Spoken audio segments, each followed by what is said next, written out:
I'll call you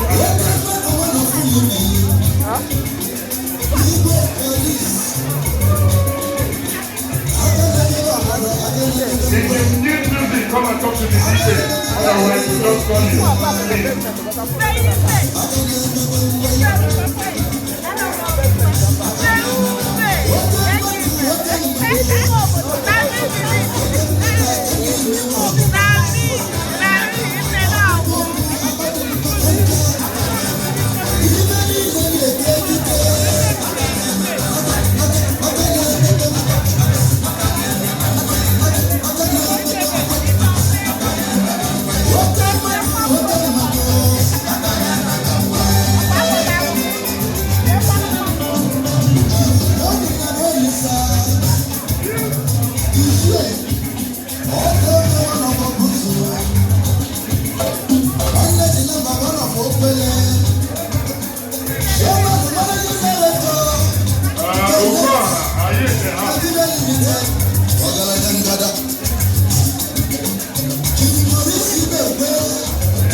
Thank you.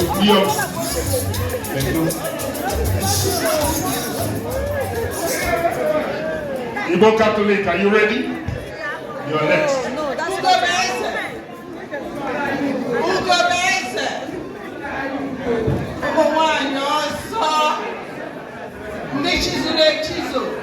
Yeah, no, the title.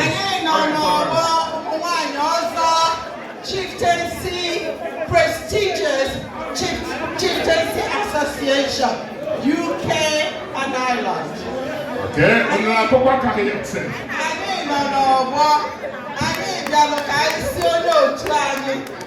Noble Chief. Ugomani do hamma. Kaisi andotata.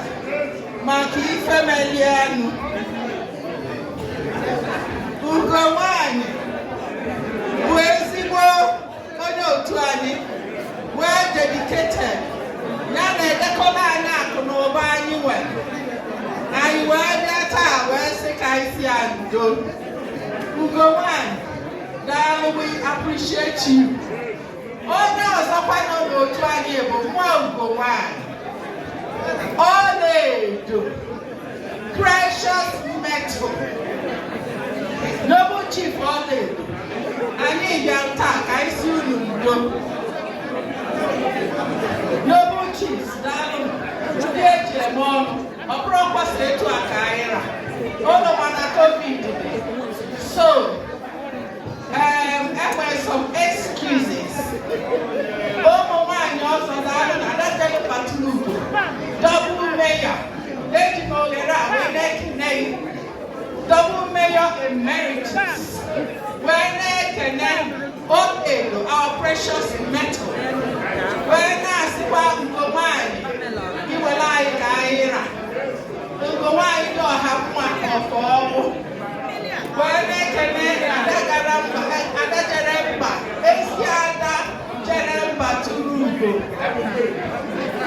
Mayor Emeritus.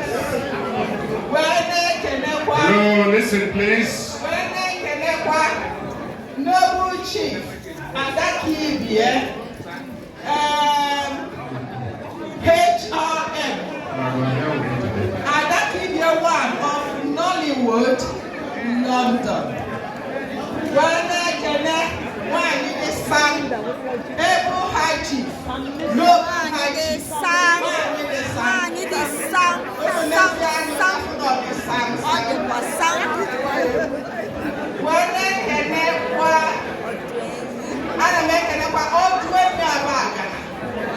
Noble Chief Doctor, medical doctor, and nicknamed her Nubuwan, Magone and Nubuife.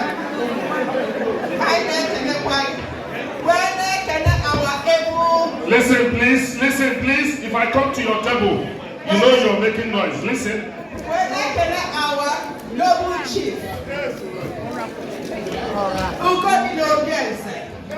our able surgeon, MHS, and the private surgeon.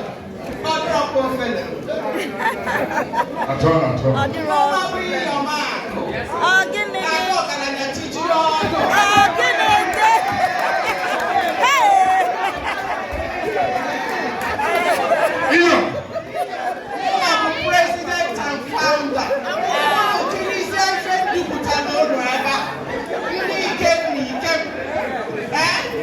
So,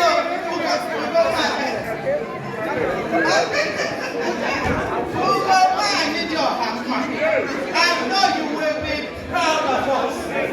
I know you will be extremely proud. Thank you so much.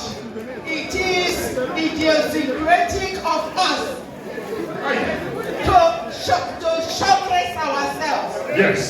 In my hair, we young. And the words here are not young. Okay, so on behalf of Ozo Chieftaincy Association, UK and Ireland, from all walks of life, so I need our little purse to work go one in your hammer today. We go one never time into I.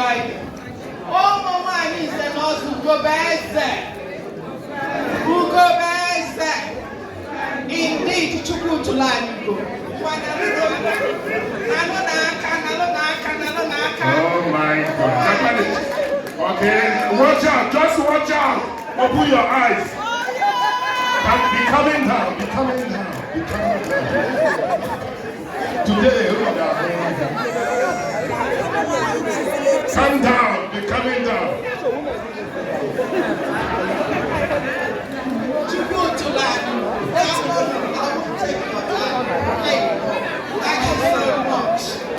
Thank you, Liam. Thank you.